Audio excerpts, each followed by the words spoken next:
So what I'm hoping by getting the license, I was actually supposed to coach a camp in France this summer, which I was looking forward to, but maybe next year. What I'm hoping to do with the coaching license is actually just try to share as much as I can with anybody who's interested. Three, yeah, that's what I thought. And I'll take a little bit more, thank you. I've been on some fabulous teams with great sponsors. I've been very fortunate. But when I first joined Kozelka, half of the women's team were new to me, and half of the women's team were people that I'd ridden with before. And the ones I'd ridden with before knew that if I was running a practice, because we practice on Wednesday mornings when there's no pandemic, that we would work on sprint form and that we would do it over and over and over again. And the people that didn't know me, I think in the beginning were like, what are we doing this week? And I'm like, guess what? We're again. And it was really fun to see how much improvement each of them experienced from doing it. And it's not the only thing we worked on, but as an example, you may not be born with fast twitch, but you can be a better sprinter than you are today so there's stuff like that. And then there's the, feeling the race, understanding the terrain, understanding what terrain favors you, all of that stuff, which is fun. Yeah. And so also working with someone to the point where they realize that they just raced and took advantage of all those things that they had been thinking about because we've been talking about it and it worked is the best. Yeah. So that's what I like about the coaching. I do coaching in my job. I'm in digital media and I coach founders. I come from sort of as I said, sports, organizing a team, all of those things, but also from a professional standpoint. And I'm not I was never a yeller as a boss professionally. I was much more of a let's try to take the thing apart and put it back together and figure it out. And that works well in cycling if you want to work on it. So absolutely. There was a lot there that you just mentioned there that we could unpack a little bit, and I do want to spend a minute or two on that.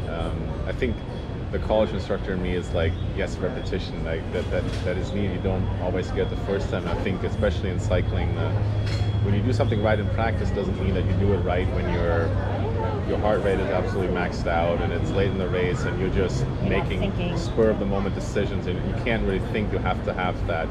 It's almost a muscle memory, like that that, I have to be on that side here now on this last lap. And I find myself often just repeating to myself, remember, you have to be on that side on that, because I will do it wrong if I don't repeat it like internally in the race sometimes. So you have to, and we all still make lots of mistakes. I always say bike racing is about being successful is about making the fewest mistakes, not making, very few people ever nobody makes no mistakes in a race. There's so many decisions you have to make, and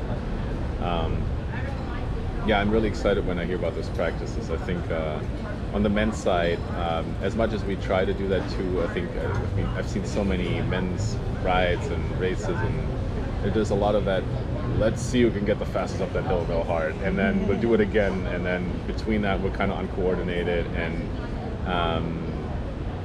I enjoy that kind of running a tighter ship for there's better metaphors, but that focus, repetition, and I can really see the benefit in that, which is not for everybody, but because some people just want to go out there and see what they can do, right, and have fun.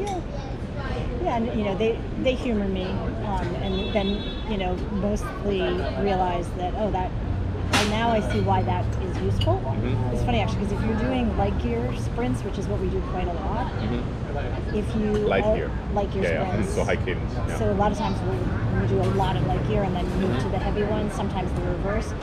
But if you have high cadence naturally, that's like, okay, fine. But if you don't, and we have a couple of people who don't, it's really, really hard. And if you need to deploy a higher cadence because you're neck and neck with someone and you're getting to the line, and you've never tried it before, then you're at a disadvantage. And if they tell me to stop, I'll stop. But so far they've humored me, actually done what I suggested. So. And I think they can see the improvements and results. I'm tempted to hire you now because I know I have certain weaknesses that I should work on, and it's hard to get out of your own rut when you think you have the experience under your belt and you know what you're doing. There's always something to learn. Thank you, Sarah. This you, has been a Constantine. really wonderful conversation. We'll talk more off camera about bikes and coaching and racing, but I don't want to bore people too much. I know an hour of video is like already too much for most everybody, and I know that this should really be more of a podcast. But I enjoy showing the people behind, and few people would see, I think, the fierce racer competitor that Sarah is in her when they see her on camera or even on the bicycle. So watch out for her. You see her in the park. You can sign up hopefully for a 2021 camp in southern France.